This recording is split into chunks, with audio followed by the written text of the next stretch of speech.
تلاوت کی ہوئی آیتیں 17واں پارہ سورہ حج آیت نمبر 11 سے مضمون شروع ہو رہا ہے۔ یہاں سے پارے کا 9واں رکوع اور سورت کا دوسرا رکوع شروع ہو رہا ہے۔ لوگوں میں سے بعض کے احوال بتائے گئے ہیں کہ اسلام میں وہ داخل ہوتے ہیں، اگر اسلام میں داخل ہونے کے بعد ان کو کچھ نفع مل گیا، دنیاوی اعتبار سے خوشحال ہو گئے، جائیداد میں کامیاب ہو گئے، تو وہ کہتے ہیں کہ ہاں یہ مذہب اچھا ہے۔ اور اگر اسلام میں داخل ہونے کے بعد ان کو کچھ تکلیف پہنچ گئی تو الٹے پاؤں پلٹ جاتے ہیں، جہاں سے آئے تھے وہیں واپس چلے جاتے ہیں اور کہتے ہیں کہ یہ دین صحیح نہیں ہے، اس سے برگشتہ ہو جاتے ہیں۔ گویا کہ وہ اسلام میں ظاہری طور پر آئے تھے، ان کا دل مطمئن نہیں تھا۔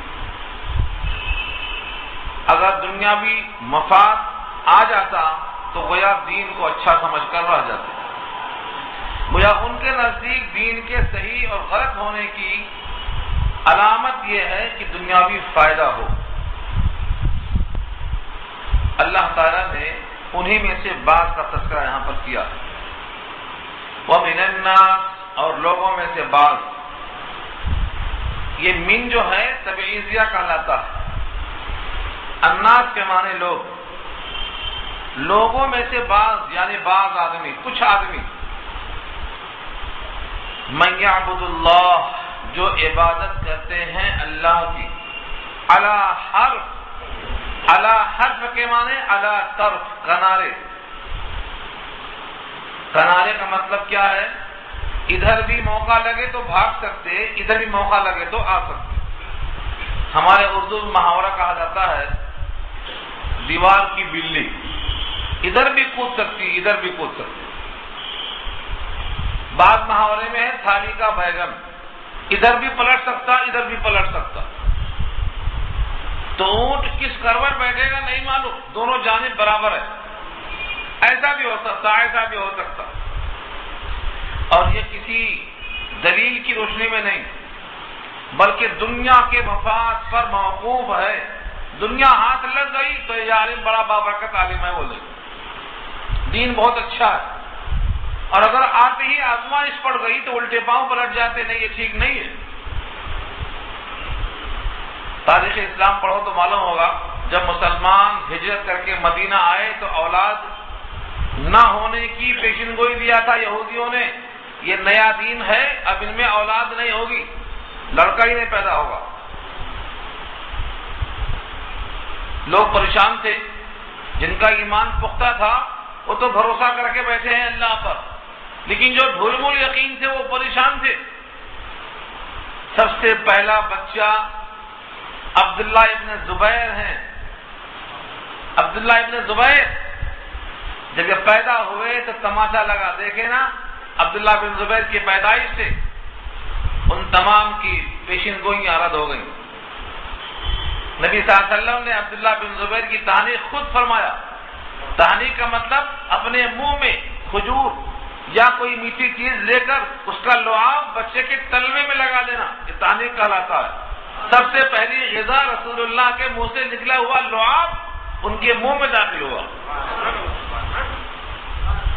تو ہمارے پاس ایسے لوگ بہت کہ دنیاوی مفاد پر موقوف رکھتے ہیں چیزوں کو۔ اللہ نے یہاں واضح کر دیا ہے وَمِنَ النَّاسِ، اور لوگوں میں سے بعض، مَن يَعْبُدُ اللَّهَ، جو عبادت کرتے ہیں اللہ کی ایسے طور پر، علی حرف، حرف کہتے ہیں کنارے کو، حرف کے معنی طرف، کنارہ۔ اس کنارے پر کیوں کھڑے ہیں یہ؟ فَإِنْ أَصَابَهُ خَيْرٌ، اگر پہنچا ان کو کوئی دنیاوی فائدہ، خیر کے معنی فائدہ، مال کو بھی خیر کہا گیا ہے کیونکہ مال ذریعہ خیر ہے، تو مال پہنچا، نفع پہنچا، اطمأن بہ، اس پر مطمئن ہو جاتے ہیں، ہاں بالکل ٹھیک ہے، خوشحالی ہے، فراوانی ہے، آسائشیں ہیں، دولتیں ہیں، راحتیں ہیں، سرور ہے، بس ٹھیک ہے، بہت اچھا مذہب ہے، گویا ان کے مذہب کی خیر اور بھلائی کی ترازو دنیاوی خوشحالی ہے، اطمئن نبی اس پر مطمئن ہو جاتے ہیں اور ظاہری قرار ان کو آ جاتا ہے۔ وَإِنَّ أَصَابَتْهُ فِتْنَةٌ، اور اگر پہنچے ان کو فتنہ، فتنہ کے معنی جانچ، آزمائش، امتحان، اور اللہ کے امتحانات کئی قسم کے ہوتے ہیں، وَلَنَبْلُوَنَّكُمْ بِشَيْءٍ مِّنَ الْخَوْفِ وَالْجُوعِ وَنَقْصٍ مِّنَ الْأَمْوَالِ وَالْأَنفُسِ وَالثَّمَرَاتِ، یہ سب علامتیں ہیں امتحان کی۔ بھوک، کھانا نہیں ہے ٹائم پر، علامت ہے، امتحان چل رہا ہے، بھوک پر امتحان ہے۔ نقص من الاموال، مال کی کمی آ گئی، پھلوں میں کمی آ گئی، اولاد نہیں دی گئی، یہ سب آزمائشیں ہیں۔ اس آزمائش میں جب دیکھتے ہیں کہ اب تو بڑا مسئلہ الٹا ہو گیا، انقلبا، پلٹ جاتے ہیں۔ انقلاب کے معنی پلٹ جانا، علی وجہ ہی، اپنے چہروں کے بل، منہ اٹھا کر جہاں کے تھے وہیں چل دیے، جہاں سے آئے تھے وہیں واپس چلے گئے۔ یعنی یہودیت سے آئے تھے یہودیوں میں گئے، نصارہ سے آئے تھے نصارہ میں گئے، کفر سے آئے تھے کفر میں گئے، جس گڑھے سے آئے تھے اسی گڑھے میں واپس چلے گئے۔ انقلب علی وجہ، ان پر اللہ نے کیا تبصرہ فرمایا؟ خسرت دنیا والآخرہ، دونوں میں گھاٹا ہوا اس کا۔ خسرت دنیا والآخرہ، گھاٹا ہوا دنیا کا اور آخرت کا، دونوں جہان میں کھو بیٹھے۔ آخرت میں کھو بیٹھے تو سمجھ میں آ رہا ہے، لیکن دنیا میں کھو بیٹھے، عام طور سے آدمی اگر ایک جگہ جمع رہا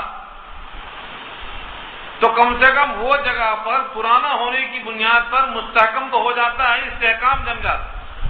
اب یہ وہاں سے اکھڑ کے آیا، وہاں کے لوگ بدگمان ہو گئے، پھر واپس گیا تو اس کی وہ وقات نہیں رہ گئی جو پہلے تھی۔ تو دھوبی کا کتا، ہمارے پاس مثل مشہور ہے، دھوبی کا کتا، نہ گھر کا نہ گھاٹ کا، نہ خدا ہی ملا نہ وصال صنم، نہ ادھر کے رہے نہ ادھر کے رہے۔ جہاں سے آئے تھے وہاں کے لوگ بدزن ہو گئے، اور یہاں جس دن کے واسطے آئے تھے یہاں انفٹ ہو گئے، تو دنیا ختم، یہ بھی ختم وہ بھی ختم۔ خسرت دنیا والآخرہ، دونوں میں خسارہ ہو گیا، دونوں میں گھاٹا ہو گیا۔ اللہ فرماتے ہیں حقیقی گھاٹا یہی ہے، ذالک هو الخسران المبین، کھلا ہوا گھاٹا اسی کو کہتے ہیں۔ لیکن اس گھاٹے پر لوگوں کی نگاہ نہیں ہے۔ دیکھو دنیا میں گھاٹا ہوا، کاروبار چینج کر لیا، پہلے زراعت تھی دکان ڈال دیا، دکان تھی زراعت میں چلا گیا۔ دنیا کے گھاٹے میں بدلتا رہتا ہے، لیکن یہ گھاٹا اگر آخرت کا ایک مرتبہ ہو گیا تو اب کیا بدلے گا؟ اب تو کوئی چانس ہی نہیں ہے، جو کھلا ہوا گھاٹا ہے۔ ذالک هو الخسران المبین، اس کائنات میں اللہ نے ایک بار بھیجا ہے، دوبارہ بھیجنے کا کوئی سوال نہیں۔ اگر ایک بار ناکام ہوا تو ہمیشہ کے واسطے ناکام ہو گیا، یہاں کاروبار چینج کرنے کا موقع نہیں، اسی لیے کہا یہ کھلا ہوا گھاٹا ہے۔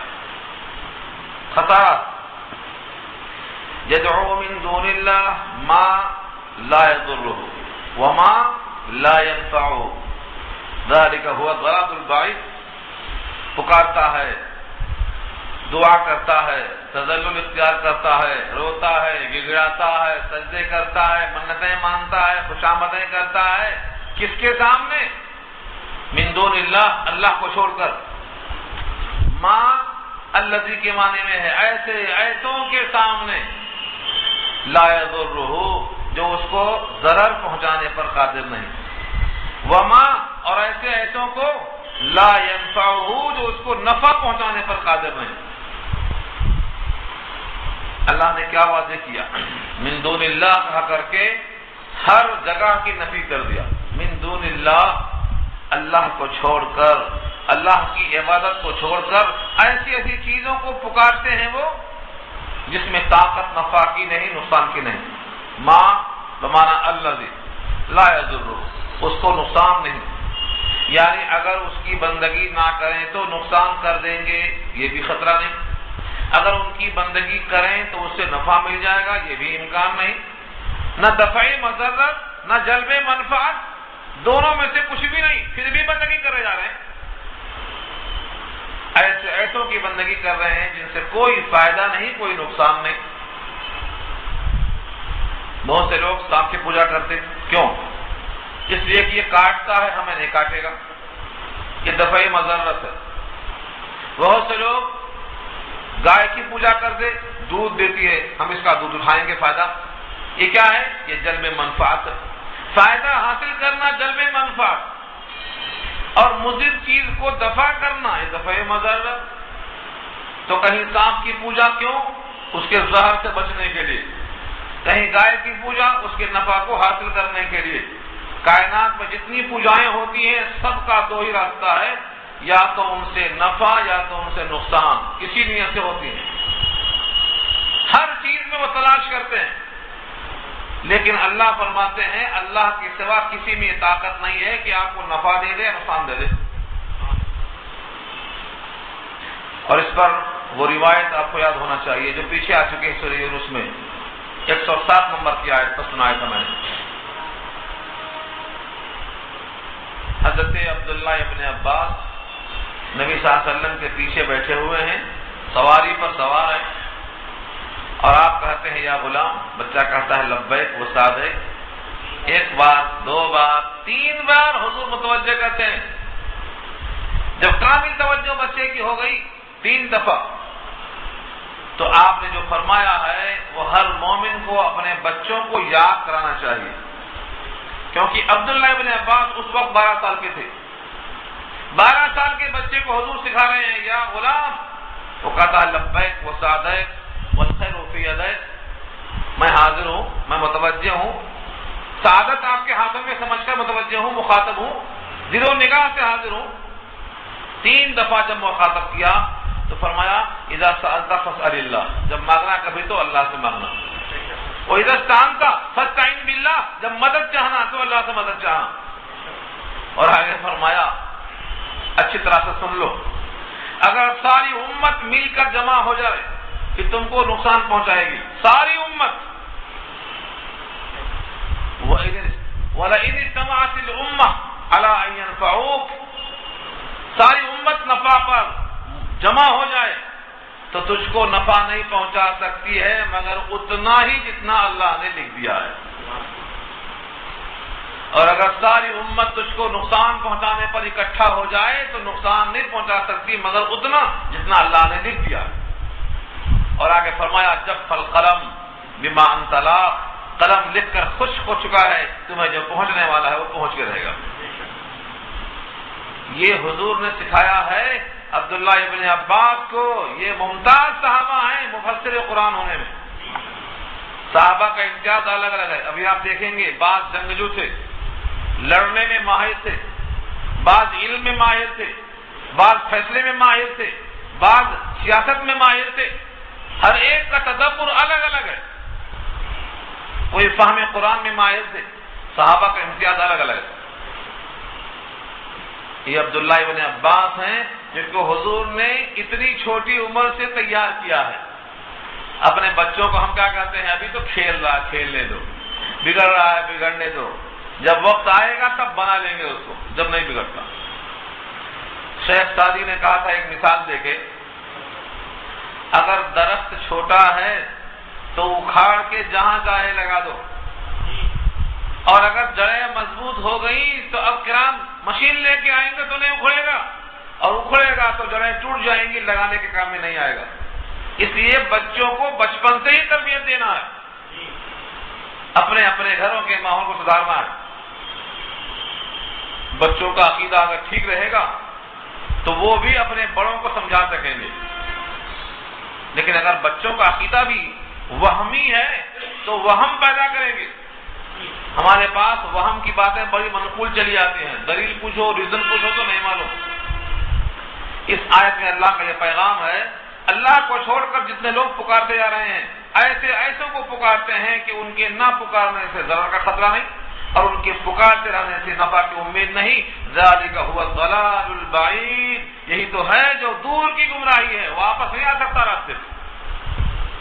ایک تو ہے ضلال، گمراہی، اور صفت کیا ہے اس کی، بعید، دور کی گمراہی، یعنی حق سے اتنا دور چلا گیا ہے کہ حق پر آنے کی امید کم ہو گئی۔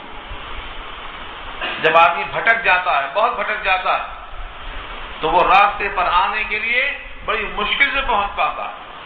بھٹکا ہوا آدمی راستے کو نہیں جلدی پاتا۔ اسی واسطے اللہ نے اس کو گمراہی کہا۔ نہ صرف یہ کہ ان سے نفع کی امید نہیں ہے، نہ صرف یہ کہ ان سے نقصان کا خطرہ نہیں ہے، بلکہ اللہ نے اس سے آگے بڑھ کر ایک اور ردہ رکھا، يدعو لمن ضره اقرب من نفعه، یہ پکارتے ہیں ایسے ایسوں کو، لام زبر لا تاکید کے لیے ہے، البتہ بضرور کے معنی میں ہے، من ضره اقرب من نفعه، جس کا ضرر اقرب ہے اس کے نفع کے مقابلے میں۔ ضرر اقرب ہے نفع کے مقابلے میں، کیسے؟ جن کو اللہ کے سوا پکار رہے تھے ان سے تو کوئی نفع ہونے کی امید ہے نہیں، البتہ ان کے پکارنے کی بنا پر جو شرک ہوا فعل میں، اس پر جو مواخذہ ہے وہ بہت قریب ہے، لینے کے دینے پڑ جائیں گے۔ ان کو پکارا تھا مدد کرنے کے لیے، امید رکھا تھا ان سے حصول راحت کے لیے، لیکن اب ان کو پکارنے کی پاداش میں شرک ثابت ہو جائے گا، تو جو ان کو نفع کی امید تھی اس نفع سے زیادہ ان سے ضرر کا خطرہ پیدا ہو گیا، اور وہ قریب تر ہے، مرتے ہی پکڑا جائے گا۔ اس لیے فرمایا یدعو، پکارتے ہیں، عبادت کرتے ہیں، لمن، البتہ ان لوگوں کی ضرہ اقرب، کہ ان کا ضرر اقرب ہے، من نفعی، بنسبت اس کے نفع کے زیادہ قریب ہے۔ ایسے کارساز برے ہیں اور ایسے ساتھی برے ہیں، لبئس المولا ولبئس العشیر، مولا کے معنی کام بنانے والا، ایسے کام بنانے والے تو بیکار ہیں۔ بئسا، بئسا یہ برائی کو بیان کرنے کے واسطے لفظ ہے، مذمت کرنے کے واسطے آتا، جیسے کہا بئس شراب، پینے کی بری چیز، یہاں کہا بئس المولا، کام بنانے والا، کارساز ہونے کے اعتبار سے بہت برا ہے۔ وَلَبِئْسَ الْعَشِيرُ، عشیر کے معنی رفیق اور ساتھی، یہ تو برا ہے ساتھی ہونے کے اعتبار سے۔ ایک معنوں میں طنز ہے، عشیر اور مولا کہہ کر جس کے ساتھ رہنے میں برائی ہو، جس کی رفاقت میں گھاٹا ہو، جس کے ساتھ محبت کرنے میں نقصان ہو، لبئس المولا کا مزاج ہے وہ۔ ہر انسان سوچ سکتا ہے لبئس المولا برا ہے کارساز، ولبئس المشیر اور برا ہے ساتھی اور رفیق۔ اس کے برخلاف جو لوگ ایمان والے ہیں اور جن کی دنیا میں شب و روز گزرتے ہیں نیکیوں میں، اعمال صالحہ کے ارتکاب میں، بہترین اوقات گزارتے ہیں اپنے، اللہ فرماتے ہیں ان کے لیے ہم نے بہت عمدہ انتظام کیا۔ ان اللہ يدخل الذین آمنوا وعملوا الصالحات جنات تجری من تحتها الانہار، بے شک اللہ داخل فرمائیں گے ان کو جو ایمان والے ہیں، جنہوں نے کام کیے ہیں صالح، تجری، کہاں داخل کریں گے؟ جنات تجری، ایسے باغات میں کہ بہتی ہیں اس کے نیچے سے نہریں۔ ان اللہ یفعل ما یرید، ان اللہ یفعل ما یرید، یہ اللہ کی شان ہے، اس میں کوئی شریک نہیں۔ کیا ہے شان؟ ان اللہ یفعل ما یرید، بے شک اللہ کرتے ہیں جو چاہتے ہیں، جو ارادہ کرتے ہیں وہ کر گزرتے ہیں، انہیں کوئی روکنے والا ٹوکنے والا نہیں ہے، وہ جو چاہیں وہ کرتے ہیں۔ یہ شان کسی اور کی نہیں ہے، اس میں کوئی شریک اور سہیم نہیں ہے، یہ خصوصی صفت اللہ کی۔ ان اللہ یفعل ما یرید، بے شک اللہ کرتے ہیں جو ارادہ کرتے ہیں۔ کچھ لوگوں کا گمان یہ تھا، کفار قریش کا، کہ اللہ تعالیٰ نے جن کی مدد کی ہے ان کی مدد روک دے۔ بہت سے لوگ حاصل دنیا میں کیا چاہتے ہیں؟ حاصل نعمت نہیں چاہتا، نعمت کا زوال چاہتا، تو کفار قریش میں سے کچھ لوگ چاہتے تھے کہ جو اللہ نے محمد صلی اللہ علیہ وسلم کو نبوت دی ہے، جو فرشتہ آتا ہے، جو وحی آتی ہے، جو قرآن کا سلسلہ جاری ہے، اس کو اللہ تعالیٰ روک دے، نبوت کو چھین لے، پیغام آنا بند ہو جائے، تاکہ ان میں ہم میں جو مقابلہ تھا مقابلے کا موقع باقی رہے۔ آپ کو یاد ہوگا پچھلے دروس میں یہ بات آئی تھی کہ ابو سفیان بعد میں اسلام میں آئے، 8 ہجری کے بعد کفار کی قیادت کرتے رہے ہو۔ ابو جہل کا قیادت کا موقع سن 2 ہجری میں تو ختم ہو گیا، مار دیا گیا ابو جہل، لیکن ابو سفیان سن 8 ہجری تک کافروں کے قائد رہے۔ 8 ہجری میں مکہ فتح ہوا تو اسلام میں داخل ہوئے۔ تو وہ لوگ اسلام میں کیوں نہیں آ رہے تھے؟ ان کا دعویٰ یہ تھا کہ بنی ہاشم نے کھانا کھلایا، ہم نے بھی کھلایا، انہوں نے بہادری دکھایا، ہم نے بھی دکھایا، انہوں نے سخاوت دکھائی، ہم نے بھی دکھائی۔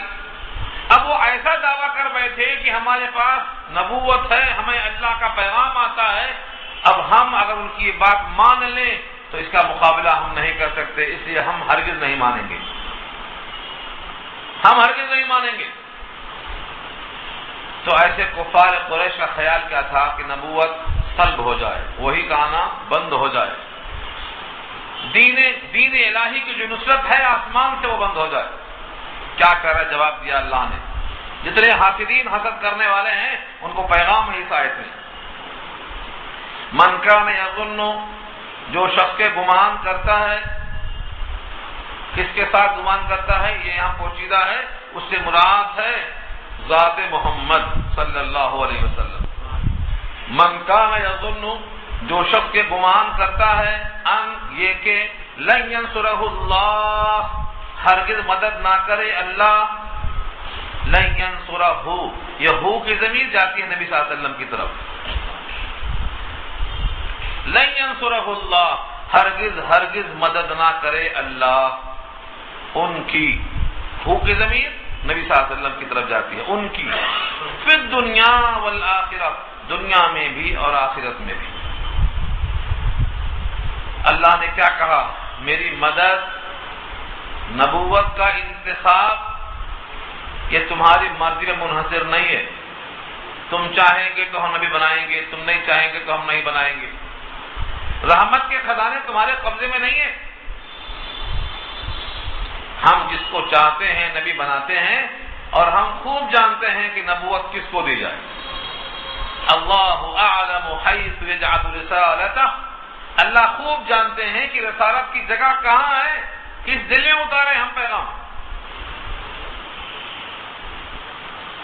سورہ شورى 25واں پارہ اور آگے سورہ زخرف، ان جگہوں میں اللہ نے پیغام پیش کیا ہے، اہم یقسمون رحمت ربک، کیا یہ لوگ تقسیم کریں گے آپ کے رب کی رحمت کو؟ ان کے ہاتھ میں تقسیم ہے، وہ ان کے ہاتھ میں اگر تقسیم ہوتی تو یہ کچھ بھی تقسیم نہیں کرتے، سب رکھ لیتے۔ نحنو قسمنا بینہم، ہم تقسیم کرتے ہیں ان کے درمیان۔ تو نبوت کس کو دیتے ہیں، کس کو رحمت دیتے ہیں، ہمیں خوب معلوم ہے۔ اب کسی کو پسند نہیں ہے تو ایک راستہ بتاتا ہوں، فَلْيَمْدُدْ بِسَبَبٍ إِلَى السَّمَاءِ، چاہیے کہ رسی تان لے آسمان تک۔ فَلْيَمْدُدْ، مد یمد کے معنی لمبا کرنا، کیا لمبا کر لے؟ بِسَبَبٍ، سبب کہتے ہیں ذریعے کو، یعنی رسی تان لے آسمان تک، إِلَى السَّمَاءِ، آسمان تک پہنچ کر رسی تان لے۔ ثم، پھر، لیقطع، چاہیے کہ سلسلہ منقطع کر دے، وہاں سے وحی آتی ہے، وہاں سے فرشتہ آتا ہے، وہاں سے پیغام آتا ہے، رسی تان لے، وہاں تک قبضہ کر لے اور راستہ منقطع کر دے، نہ فرشتہ آئے نہ جائے، نہ پیغام پہنچائے نہ لائے، رسی دیکھے پہنچ جائے۔ ظاہر یہ ہے ایسا تو کر نہیں سکتا، رسی کہاں تانے گا؟ رسی تاننا قدرت پر اشارہ ہے، رسی پھینکنا بھی تو نہیں آئے گا، جہاں تک نگاہ نہیں پہنچتی ہے وہاں رسی کیسے پہنچے گی؟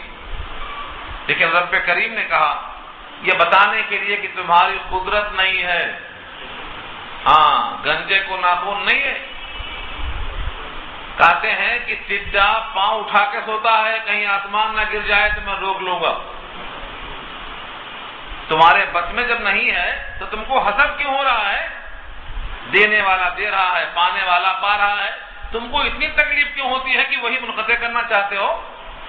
ایک راستہ ہے یہ، اگر منقطع کرنا ہے وہی کو تو رسی تان لو آسمان کی طرف، ثم پھر لیقطع قطع کر دو، وہی کو موقوف کر دو.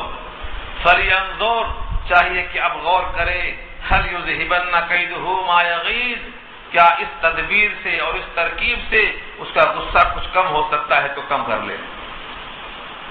ما یغیظ، غیظ کے معنی غیظ و غضب، اور ما یغیظ کے معنی جو اس کو غصہ ہے، جو اس کو اس تدبیر پر اور اللہ کی اس عطا پر دل کھول رہا ہے، قیدہ اس کے اس قید اور تدبیر سے، هل یذهبن کیا کچھ چلا جائے گا غصہ؟ کر کے دیکھ لے ایسا.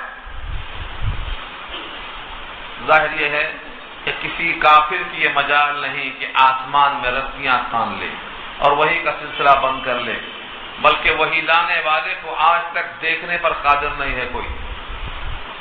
روکنے پر تو کیا حق ہوتا، روکنا تو بہت دور کی بات ہے، دیکھنے پر قادر نہیں ہے. لا یاتیہ الباطل من بین یدیہ ولا من خلفہ، نہ باطل سامنے سے آ سکتا ہے نہ باطل پیچھے سے آ سکتا ہے. کہ اللہ کا پیغام آیا. یہ ترکیب تو ہر ایک نے کی ہے. یہ ترجمہ عام مفسرین کا ہے، یہ ترجمہ عبداللہ بن مسعود کا ہے. اس طرح ایک ترجمہ اور کیا ہے بعض لوگوں نے، مگر وہاں لفظ بعض ہے. بعض کا مطلب یہ قول مرجوح ہے، راجح یہی قول ہے جو پہلے سن چکے ہیں آپ، لیکن دوسرا بھی سن لو.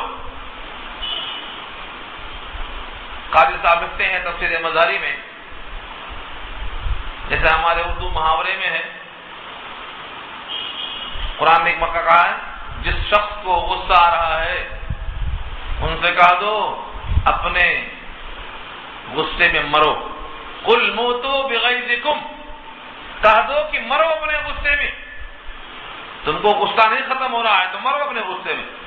قل موتوا بغیظکم، چوتھے پارے کی آیت میں ہے، اپنے غصے کے اندر مرتے جاؤ، جلتے جاؤ. تو ویسے یہاں بھی شدت غیظ میں تمہارا غصہ بہت زیادہ آ گیا ہے تو آسمان تک نہیں جا سکتے ہو، لیکن یہاں مراد آسمان سے چھت ہے. اپنے چھت کے اوپر رسی پھینکو اور اس رسی کو تان دو اور لگا کے گالے میں پھندا، کود کے مر جاؤ، تب دیکھو تمہارا غصہ کم ہوتا ہے کہ نہیں کم ہوتا. یہ بھی ہے علاج، لیکن یہ قول مرجوح ہے، پہلا قول راجح ہے. جب تم وحی کے سلسلے کو منقطع کرنے پر قادر نہیں ہو تو پھر اس وحی پر تمہیں اتنا غصہ آنے کی کیا ضرورت؟ وَكَذَلِكَ أَنزَلْنَاهُ آيَاتٍ بَيِّنَاتٍ وَأَنَّ اللَّهَ يَهْدِي مَن يُرِيدُ، اور ایسے ہی اسی طرح ہم نے اتارا ہے، انزلنا نازل کیا ہم نے اس کو، آیاتن آیتیں نشانیاں، بینات واضح کھلی کھلی دلیلیں. ہم نے ایک ایک موقع پر کھلی کھلی دلیلیں پیش کی ہیں. مقصد کیا ہے؟ وَأَنَّ اللَّهَ يَهْدِي مَن يُرِيدُ، بے شک اللہ ہدایت دیتے ہیں جس کو وہ چاہتے ہیں. جس کو وہ چاہتے ہیں ان ہدایت سے، ان مثالوں سے ہدایت مل جاتی ہے، اور جن کو وہ نہیں چاہتے ہیں انہیں ہدایت کوئی نہیں دے سکتا. اب رہا سوال، دنیا میں بہت سے لوگ ہیں جو اپنے آپ کو حق پر سمجھتے ہیں، اللہ کی ہدایت پر حق پر چلنا موقوف ہے. اب جتنے لوگ ہیں مثال کے طور پر، ان الذین آمنوا والذین ہادوا والصابئین والنصارى والمجوس والذین اشرکوا، اتنے لوگ ہو گئے. ان الذین آمنوا، بے شک وہ لوگ جو ایمان لائے، والذین ہادوا جو یہودی ہوئے، والصابئین اور صائبی ہوئے. صابئی کے معنی آتے ہیں زبور کے ماننے والے. والنصارى اور نصارہ ہوئے عیسیٰ کے ماننے والے. والمجوسا اور آگ پرست جو آتش پرست ہیں، جو آگ کی پوجا کرتے ہیں. والذین اشرکوا، اور انہوں نے شرک کیا. اتنے لوگ ہیں، ایمان والے، یہودی، سابئی، نصارہ، مجوسی، مشرک. 6 کا ذکر کیا. ان 6 میں سے کون اللہ کی ہدایت پر ہے، اس کا فیصلہ کون کرے گا؟ ان اللہ یفصل بینہم یوم القیامہ، قیامت کے دن اللہ فیصلہ کریں گے ان کے درمیان. ان اللہ علی کل شیء شہید، بے شک اللہ ہر شے پہ شاہد ہیں. شہید کے معنی خود واقف ہیں، بتانے کی ضرورت نہیں پیش ہے.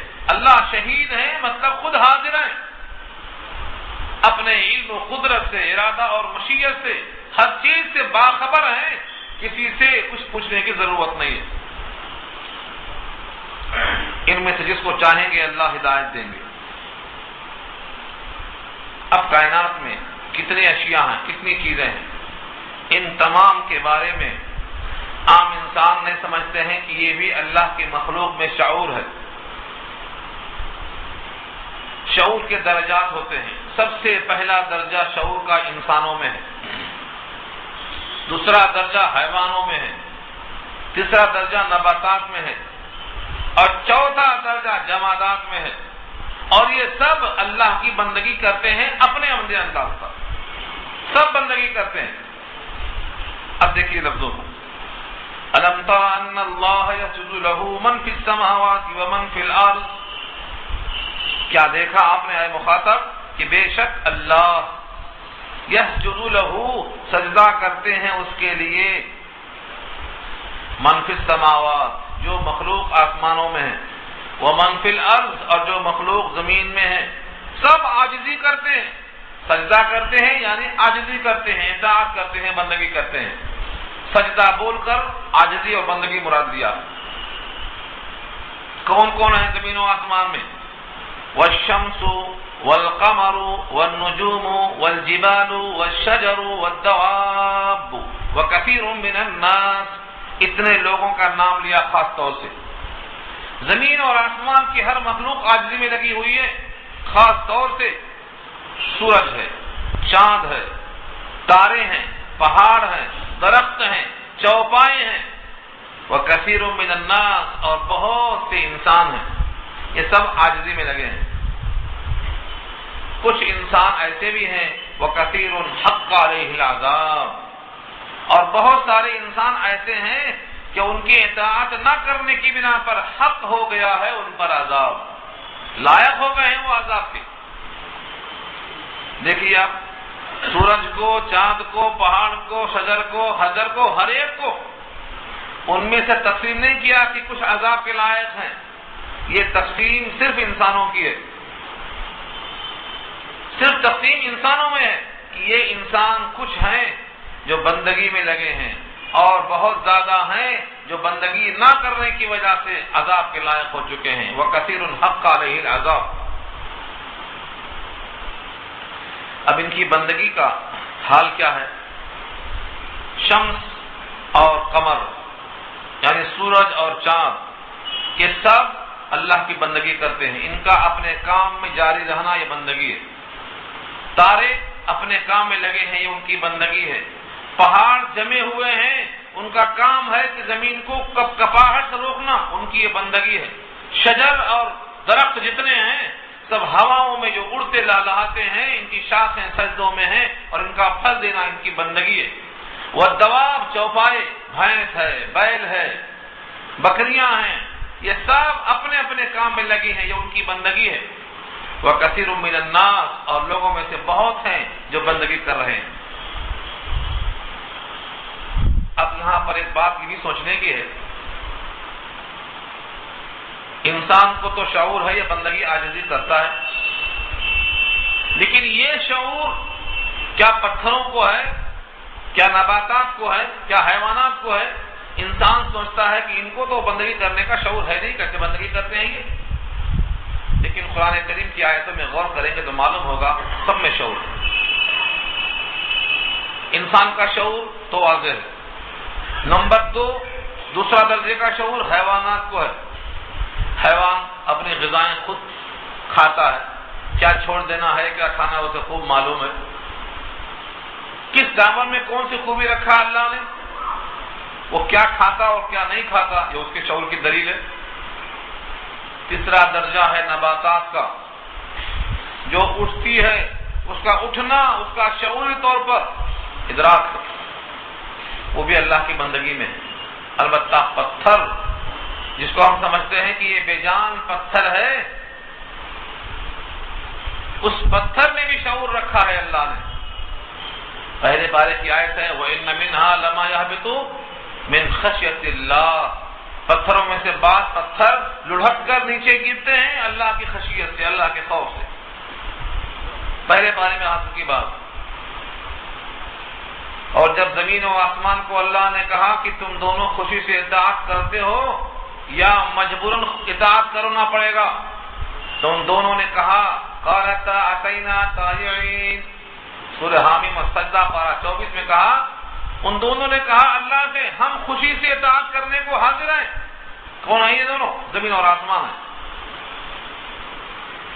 خود قرآن نے کہا ہے اگر ہم نے قرآن اتار دیا ہوتا پہاڑوں پہ تو پہاڑ پھٹ جاتے، رضا رضا ہو جاتے۔ کیوں؟ اللہ کے ڈر سے۔ تو پہاڑوں میں، پتھروں میں، درختوں میں، سب میں ادراک ہے، اور وہ اللہ کے اجر کے اندر لگے ہوئے ہیں۔ سوائے انسان کے اور کوئی جنس نہیں ہے، یہاں فرمایا، اور بہت سے انسان ایسے ہیں حق علیہ العذاب، جن پہ عذاب ثابت ہو گیا۔ اور سچ تو یہ ہے کہ جس کو اللہ توہین کر دے، یعنی جس کو اللہ ایمان نہ دے، اس کو ایمان دے کر کوئی اکرام کرنے والا نہیں پیدا ہوا ہے۔ وَمَن يُهِنِ اللَّهُ فَمَا لَهُ مِن مُّكْرِمٍ، يُهِنِ اللَّهُ، جس کو اللہ توہین کرے، یعنی جس کو خدا ذلیل کرے ایمان کو نہ دے کر، فما لہو، تو اس کے لیے نہیں ہے من مکرم، کوئی توفیق ہدایت دینے والا۔ مکرم اکرام کرنے والا، ایمان دے کر اکرام اللہ کرتے ہیں، ایمان نہ دے کر توہین اللہ کرتے ہیں، دونوں قدرت اللہ کی ہے۔ تو ایمان کو نہ دے کر اگر کسی کا اکرام اللہ نہ کرے تو کائنات میں کوئی اکرام پر قادر نہیں ہے۔ دل میں بٹھانا ہے، یہ ہے اصل ایمان۔ آگے فرمایا ان اللہ یفعل ما یشاء، اوپر کیا تھا؟ ان اللہ یفعل ما یرید، اللہ جو چاہتے ہیں کرتے ہیں۔ یہاں فرمایا اللہ جو چاہتے ہیں وہ کرتے ہیں۔ یہاں ما یشاء ہے، وہاں ما یرید ہے، وہاں ارادہ ہے، یہاں مشیت ہے۔ ارادہ مشیت دونوں اللہ کی ایسی ہے کہ اس مشیت کے تحت، ارادے کے تحت سارے کائنات کا چپا چپا ہے۔ اب دیکھو مثال دیا، مکے میں ایمان آیا، سید الانبیاء مکے میں لائے، اللہ کی طرف سے کتاب لے کے حاضر ہوئے۔ اب ایک گروہ اس کتاب کو مان کر نبی کے ساتھ ہو کر اللہ کی خاطر میدان کارزار بدر میں آ گیا، اور انہی کے خاندان کا ایک حصہ اس کتاب کا انکار کر کے ایمان کے بغیر اس نبی سے لے کر مقابلے پہ کھڑا ہو گیا تلوار لے کے۔ کہاں آ گئے؟ میدان کارزار بدر میں آ گئے۔ ادھر تین ادھر تین، حضرت علی اور حمزہ اور عبیدہ ابن الجراح رضی اللہ تعالی عنہم، یہ تین ادھر سے کھڑے ہوئے، اور ادھر ان کے مقابل تین کون ہیں؟ عتبہ ابن ربیعہ اور شیبہ ابن ربیعہ، یہ دونوں بھائی ہیں ربیعہ کے بیٹے، عتبہ اور شیبہ۔ عتبہ کا ایک بیٹا تھا ولید ابن عتبہ، یہ تین ادھر سے آئے، تینوں کھڑے ہوئے ہیں، تینوں مکے میں ہیں۔ ایک کا اکرام دیکھو اور ایک کی توہین دیکھو۔ اس کو ایمان نہ دے کر اللہ نے جہنم میں بھیج دیا، اور اس کو ایمان دے کر اللہ نے اکرام کیا۔ ہم سب دل و جان سے رضی اللہ کہتے ہیں، اللہ ان سے راضی ہو گیا اور وہ اللہ سے راضی ہو گئے۔ یہ کون تھے؟ یہ حضرت علی ہیں، حضرت حمزہ ہیں، حضرت عبیدہ ابن الجراح ہیں، یہ تینوں ایک طرف سے آئے۔ پہلے اور لوگ نکلے تھے، لیکن کفار قریش نے کہا یہ انصار سے ہم نہیں لڑتے، ہمارے ٹکر کا بجاؤ، ہم ان سے نہیں لڑیں گے جو ہمارے مقابل کے نہیں ہیں۔ جب انہوں نے مقابل مانگا تو حضرت علی کو حضور نے کہا تم نکلو۔ ان کے مقابل کے واسطے حضرت علی نکلتے ہیں، مبارزہ کہتے ہیں اس کو۔ پہلے جنگیں ہوتی تھیں تو ایک ایک کا مقابلہ ہوتا تھا، دو دو کا، تین تین کا، اس کے بعد پھر جنگ شروع ہوتا تھا، تو اس مقابلے کا نام مبارزہ ہے۔ نکلو، کون ہے میرے مقابل میں؟ ہمت کر کے نکلتے تھے لوگ، پورے کے پورے زرہوں میں تھکے ہوئے ہوتے تھے۔ یہ مقابل میں کیوں نکلے؟ ایک اللہ کی خاطر، رسول اللہ کی خاطر، ایمان کی خاطر، جنت کی خاطر، اور ایک نکلتا ہے شیطان کی خاطر، کفر کی خاطر، انکار کی خاطر نکلتا ہے۔ اس میں سے ایک کا اکرام دیکھو اور ایک کی توہین دیکھو، یہ دونوں کا نتیجہ ایک کا جہنم ہے، ایک کا جنت ہے۔ جس کو جنت ملتی ہے وہ اکرام والا ہے، جس کو جہنم ملتی ہے وہ توہین والا ہے۔ تقسیم کر کے دکھا دیا اللہ نے۔ یہ آیت جو اگلی آ رہی ہے، ہذانی خصمانی اختصموا فی ربہم، یہ انہی کے بارے میں نازل ہوئی ہے۔ حضرت علی اور حمزہ رضی اللہ عنہما یہ دونوں تو صحیح سلامت آ گئے، اپنے مقابل کو ختم کر کے آ گئے، اور تینوں کافر تینوں کے تینوں ختم ہو گئے، جہنم رسید ہو گئے۔ تیسرے صحابی عبید اللہ ابن الجراح، عبیدہ ابن الجراح، یہ شدید زخمی ہو کر واپس آئے اور آ کر نبی صلی اللہ علیہ وسلم کے قدموں میں دم توڑ دیا۔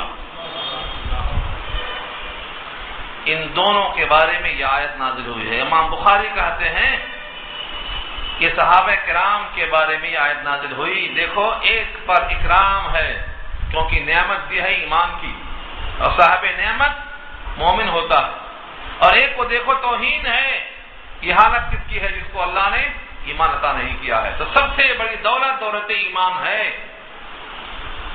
آج بہت سے لوگ غرور کرتے ہیں دولت کے نشے میں چور ہو کر، ان کی دولت کسی کام کی دولت نہیں ہے، یہ دولت یہیں تک رہے گی، قبر میں ساتھ نہیں آنے والی ہے۔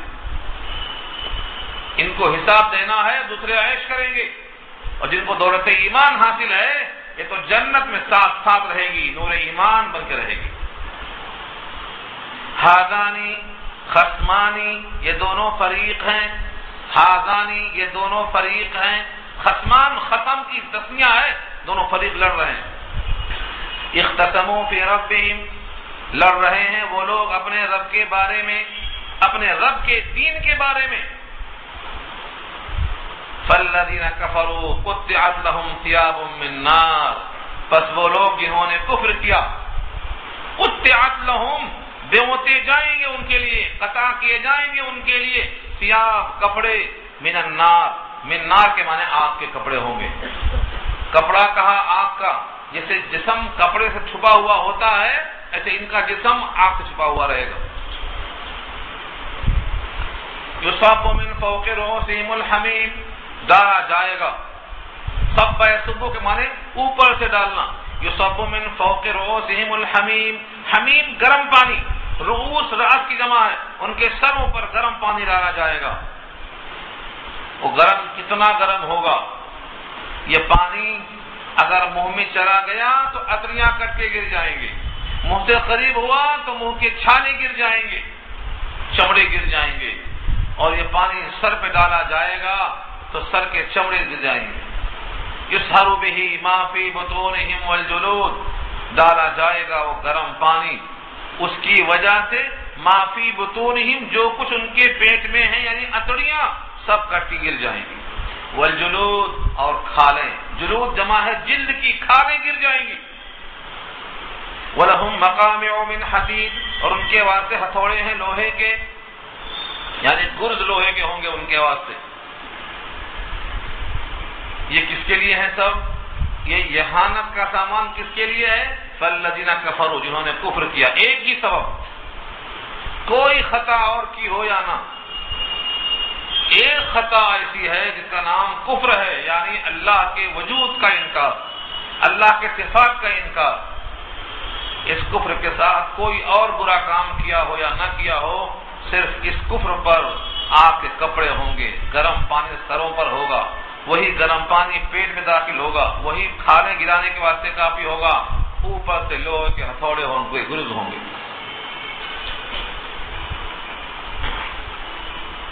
جہنم سے کبھی باہر آنے کے لیے کوشش کریں گے؟ نکل تو سکیں گے نہیں، مگر کوشش کریں گے. کلما ارادو، جب جب ارادہ کریں گے. کلما، جب جب، ارادو ارادہ. کلما ارادو ان یخرجوا منها، جب جب ارادہ کریں گے کہ وہ نکلیں اس دوزخ سے، اس آگ سے، گھبرا کے نکلنا چاہیں گے. من غم کھا کر، بدحال ہو کر نکلنے کی کوشش کریں گے. من غم کی وجہ سے. اعیدوا فیہا، اسی میں دھکیل دیے جائیں گے. اول تو نکلنے کی ہمت نہ ہوگی، لیکن بیزار ہو کے نکلنا چاہیں گے تو اسی میں دھکیل دیے جائیں گے، باہر نکل نہیں سکیں گے. اور ان سے کیا کہا جائے گا؟ ذوقوا عذاب الحریق، جلنے کا عذاب ہمیشہ کے لیے چکھتے رہو. یہ کس کا حال ہے؟ یہ کفر کا حال ہوا، ایک فریق کا حال ہوا. اس کے بالمقابل جو 3 لوگ میدان کارزار میں ہیں، یہ دوسرا فریق کیسا ہے؟ یہ صاحب ایمان ہے. جنت کی خاطر، اللہ کی رضا کی خاطر، رسول اللہ کے دین کی خاطر اپنے جان کو لے کر دشمن سامنے تیار ہے. آ جاؤ، 2 ہاتھ ہو جائے. ان کا بھی اللہ نے کیا اکرام کیا ہے. ان اللہ یدخل الذین آمنوا وعملوا الصالحات، بے شک اللہ داخل فرمائیں گے ان کو جو ایمان والے ہیں اور عمل صالح کرنے والے، جنات، ایسے باغات میں، تجری من تحتها الانہار کی بہتی ہیں اس کے نیچے سے نہریں، یحلون فیہا من اساور من ذهب ولؤلؤا، پہنائے جائیں گے زیور. یحلون، زیور پہنائے جائیں گے. حلی کے معنی زیور، اور یحلون زیور پہنائے جائیں گے. فیہا، اس میں کس کے ہوں گے زیور؟ وہ من اساور، کنگن، من ذهب، سونے کے، ولؤلؤا، اور موتی کے.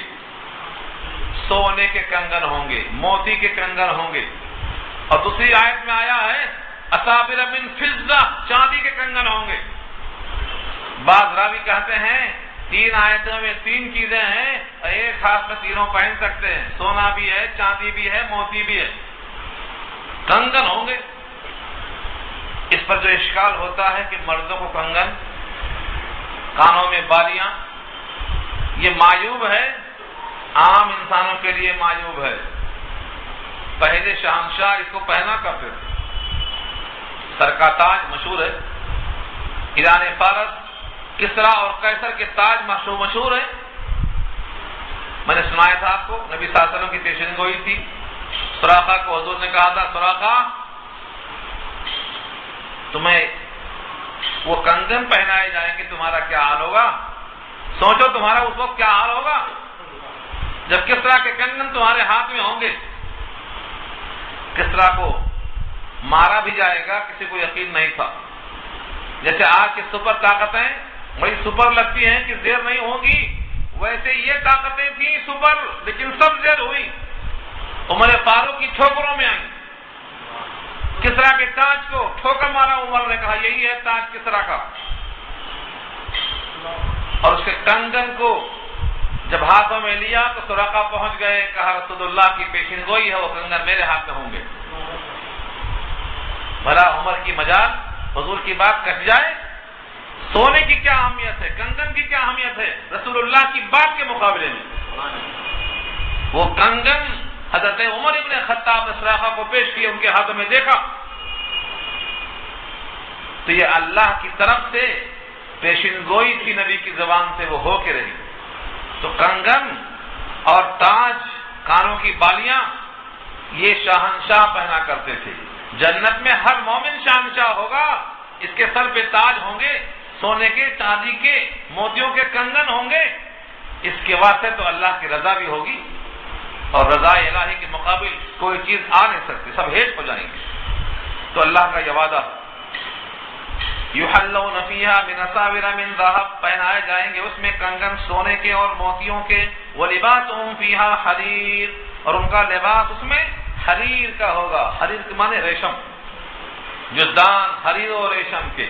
اور عطر کی بارش ہوتی ہے. یہ جزدان کہتا ہے قرآن کا، جزدان کہتا ہے، جزدان حریر و ریشم کے. اور عطر کی بارش ہوتی ہے جب قول و قسم لینے کے لیے تکرار کی نوبت ہوتی ہے، میں سر پہ اٹھایا جاتا ہوں. تب آتا ہے موقع قرآن کا۔ ہمارے مسلمان اس قرآن کریم کو قسم کھانے کا ذریعہ بنا دیے ہیں۔ بس یہ قرآن تو ہدایت کی کتاب ہے، اس کتاب میں اللہ نے رہنمائی کی ہے، جنت میں آنا ہے تو آؤ، ایسا ایسا آ جاؤ۔ کوئی نئے مقام پر جانا چاہتا ہے تو بولتا ہے ذرا پتہ بتاؤ، مجھے نہیں معلوم ہے، آپ سے فون کرتا ہے، بتاؤ میں یہاں تک پہنچا ہوں کیسے ہوں؟ آپ کہتے ہیں میں ایک آدمی بھیج رہا ہوں، ساتھ میں آ جاؤ۔ جتنے انبیاء ہیں یہ وہی ہیں، انبیاء کے ساتھ آ جاؤ۔ انبیاء کا راستہ، انبیاء کی کتابیں، انبیاء کا طریقہ، انبیاء کا عمل، یہ اللہ نے بھیجا ہے۔ میرے گھر میں دسترخوان تیار ہے، آ جاؤ، ان کے ساتھ آ جاؤ۔ حدیث میں آتا ہے گھر میں سردار کا گھر تیار ہے، سجا سجایا۔ ایک سردار نے گھر بنایا، سید بنا دارن۔ یہ حدیث آپ سب کو سنانا تاکہ یہ حدیث عام ہو جائے۔ دعوت ولیمہ کی فکر کرنے والوں کو یہ سنانا، دعوت ہے تو یہاں نہیں آتے درس میں۔ سید بنا دارن، سردار نے گھر بنایا، وصنع له مطعما، اور ان کے لیے دسترخوان تیار کیا، اور اس کے بعد ایک داعی کو بھیجا کہ بلا کے لاؤ۔ من اجاب الداعی، جن لوگوں نے اس داعی کو سچا سمجھا، اس کی بات کو قبول کر لیا، اس کے ساتھ چلا گیا، مالک مکان دیکھ کے خوش ہو گیا، استقبال میں گلے سے لگا لیا، کھانے کی ضیافت سے فیضیاب کا موقع دیا، اور کہا اب تم سے میں بہت خوش ہوں، اب میں کبھی ناراض نہیں ہوں گا۔ فرمایا سید الانبیاء نے جو گھر میں نہیں آیا اس کو جھوٹا سمجھا، کھانے سے محروم، مالک مکان کی ناراضگی کا سامنا۔ اللہ نے گھر بنایا، وہی سردار ہے۔ اللہ سردار ہیں، جنت دسترخوان ہے، داعی نبی ہیں، اور نبیوں کے قدم بقدم چلنے والے، ان کو یقین کے ساتھ سننے والے، ان کے راستے پر چلنے والے جنت میں ان کے ساتھ کھانا کھائیں گے انشاءاللہ۔ اور اللہ تعالیٰ اعلان کریں گے تم سے میں راضی ہو گیا، اب کبھی ناراض نہیں ہوں گا۔ اللہ تعالیٰ کا دیدار ہوگا، اور جو دعوت دینے والے کو جھوٹا سمجھے گا، ان کی دعوت پہ لبیک نہیں کہے گا، نہ گھر میں آئے گا، نہ کھانا کھائے گا، اس جنت سے محروم ہو جائے گا۔ یہ ہے اصل دعوت۔ تو لباس ان کے ریشم کے ہوں گے، لباس ریشم کے ہوں گے۔ دنیا میں ریشم منع ہے، حرام ہے، اس پر بہت ساری حدیثیں موجود ہیں۔ دنیا میں اگر ریشم پہنا، جنت میں چلا بھی گیا تو ریشم نہیں پائے گا، محروم۔ حدیث میں آیا ہے جس نے دنیا میں شراب پیا، جنت میں جانے کے باوجود وہاں کی شراب سے محروم۔ اگر کوئی انسان ریشم پہنتا ہے، جنت میں چلا بھی گیا تو ریشم وہاں نہیں پہنے گا، نہیں پائے گا۔ اگر کوئی انسان دنیا میں سونے چاندی کے برتنوں میں کھاتا ہے، وہاں چلا بھی گیا، محروم۔ کئی روایتیں موجود ہیں، مسند امام احمد نے روایت پیش کی ہے اسی آیت پر۔ دیکھو مفتی شفیع صاحب نے لکھا ہے معرفت القرآن میں، تفصیل سے دیکھو وہاں پر۔ بعض لوگ اشکال کرتے ہیں جنت میں جانے کے بعد بھی اگر یہ سونا چاندی نہیں ملا، ریشم نہیں ملا، تو دل میں ایک قسم کا افسوس ہوگا، ملال ہوگا، قلق ہوگا، اور جنت میں بھی اگر ایسا افسوس ہے تو پھر جنت کیا کریں گے لے کے ہم؟ امام قرطبی نے تفسیر قرطبی میں اس کا جواب دیا ہے، بہترین جواب دیا ہے، بہترین جواب دیا ہے۔ فرماتے ہیں جنت کے اندر سب کے مرتبے برابر نہیں ہوں گے۔ انبیاء کا مرتبہ سب سے اونچا ہوگا، شہداء کا مرتبہ بہت اونچا ہوگا، صحابہ کا مرتبہ بہت اونچا ہوگا، فرق مراتب ہیں، لیکن کوئی کسی کے مرتبے کو دیکھ کر اندر جلے گا نہیں، دل ایسا بنا کے بھیجیں گے اللہ۔ ہر ایک کا مرتبہ اونچا نیچا ہو سکتا ہے، لیکن جلن کسی کو نہیں ہوگی۔ اللہ تعالیٰ دلوں سے جلن کو نکال کے پھینک دیں گے۔ غل اور غش، دل میں کجی اور کھوٹ، یہ نکال کے پھینک دیں گے، یہ اللہ کا وعدہ۔ تو جیسے مرتبے کو دیکھ کر چبھن نہیں ہوگی، اپنے اپنے موقف میں سب خوش اور راضی ہوں گے، ایسے ہی جن کو جنت میں جانے کے باوجود دنیا میں شراب پینے کی پاداش میں شراب وہاں کی نہیں ملے گی، ان کو ملال نہیں ہوگا، کڑھن نہیں ہوگی۔ لیکن یہ وارننگ ہے، اگر پیتے ہیں تو چھوڑ دو وہاں پینے کی امید میں، ریشم پہنتے ہیں تو چھوڑ دو ریشم وہاں پہننے کی امید میں، اللہ وہاں پہنائیں گے۔ سونے چاندی کے برتنوں میں کھانا کبر ہے، چھوڑ دو اللہ وہاں کھلائیں گے۔ دنیا بہت عارضی ہے، چند دنوں کی یہ محفل ہے، اس کے بعد سب کو وہاں پہنچنا ہے۔ اس کے بعد کی میں ایک آیت پوری کر دوں، اس میں جو مضمون آ رہا ہے وہ اصل مضمون ہے۔ وَهُدُوا إِلَى الطَّيِّبِ مِنَ الْقَوْلِ، یہ سب کے سب نعمتیں کیوں پا رہے ہیں، سونے چاندی کے کنگن کیوں پہنچ رہے ہیں، ریشم کا کپڑا کیوں مل رہا ہے، تو اس کی ایک ہی وجہ ہے۔ اوپر کیا وجہ تھی جہنم میں جانے کی، کفر، اور یہاں کیا وجہ ہے نعمتیں پانے کی، ہدایت قول طیب کی طرف۔ وَهُدُوا إِلَى الطَّيِّبِ مِنَ الْقَوْلِ، اور ہدایت کی گئی ان کو، رہنمائی ہوئی ان کو، إِلَى الطَّيِّب پاکیزہ کی طرف، باتوں میں سے، من القول، پہلا کلمہ ہم کیا کہتے ہیں، اول کلمہ طیب، یہی طیب ہے یہاں۔ وَهُدُوا إِلَى الطَّيِّب، طیب سے مراد کون سا طیب ہے، کھانا بھی طیب ہوتا، کپڑا بھی طیب ہوتا، فرمایا من القول، باتوں میں سے طیب، تمام باتوں میں سب سے بہترین پاکیزہ کلام کون سا ہے، لا الہ الا اللہ۔ تو لا الہ الا اللہ کی طرف ان کو سجھائی دیا گیا، توفیق دی گئی، بس اسی بنیاد پر ان کو انعامات ملیں گے، اوپر جہنم کی وعیدیں کفر کی پاداش میں، اور یہاں ایمان کے طفیل میں تو انعام ملے۔ تو دو ہی چیز ہے، ایمان اور کفر۔ بعض لوگوں نے اور بھی ترجمہ کیا ہے، طیب من القول سے مراد کچھ لوگوں نے کلمہ طیبہ کے اعتقاد کو لیا ہے، اور کچھ لوگوں کا خیال ہے اس سے مراد قرآن کریم کے الفاظ ہیں، قرآن کریم مراد ہے، من القول سے مراد قول الہی ہے، یعنی اللہ کا فرمان، اور وہ ہے قرآن کریم۔ تو جس بندے کو کلمہ طیب کی توفیق ہوئی، جس بندے کو قرآن کریم کے ماننے کی توفیق ہو گئی، یہ بندہ گویا ہدایت دے دیا گیا۔ وَهُدُوا إِلَى صِرَاطِ الْحَمِيدِ، وَهُدُوا، اور ہدایت دے دی گئی، إِلَى صِرَاطِ الْحَمِيدِ، صراط مانے راستہ، اور حمید مانے یہ حمد سے بنا ہے، اللہ کی صفت حمید ہے، اِنَّكَ حَمِيدٌ مَجِيدٌ، تو آپ مجید بھی ہیں، آپ حمید بھی ہیں، تو حمید کے راستے کی توفیق مل گئی۔ جو لائق تعریف ہے اس ذات کے راستے کی طرف توفیق مل گئی، جس کو کلمہ طیبہ کی توفیق ہوئی یا جسے کلام الہی کی توفیق ہو گئی۔ ان دونوں چیزوں سے انسان کو راحت پہنچنے والی ہے۔ اس کے برخلاف کچھ لوگ ایسے ہیں جو خود بھی قرآن سے دور ہیں اور صاحب قرآن کو مسجد حرام میں آنے سے روکتے ہیں۔ اشارہ ہے صلح حدیبیہ سے پہلے کی طرف۔ کفار قریش نے نبی صلی اللہ علیہ وسلم کو آنے نہیں دیا، ایک تو قرآن پر ایمان نہیں لائے، دوسرے صاحب ایمان کو حرم میں آنے سے روک دیا۔ ان کے اس حرم میں آنے سے رکاوٹ پر بڑی شدید وعیدیں ہیں۔ یہ اگلی آیت ایک ہی آیت ہے مگر بہت ہی جامع مضمون پر ہے، تو اس کو ہم آج جلدی میں بجائے پورا کرنے کے انشاءاللہ اس کو آئندہ رکھیں گے۔ یہ آخری آیت نمبر 35 ہے، اس میں گفتگو انشاءاللہ آئندہ ہو۔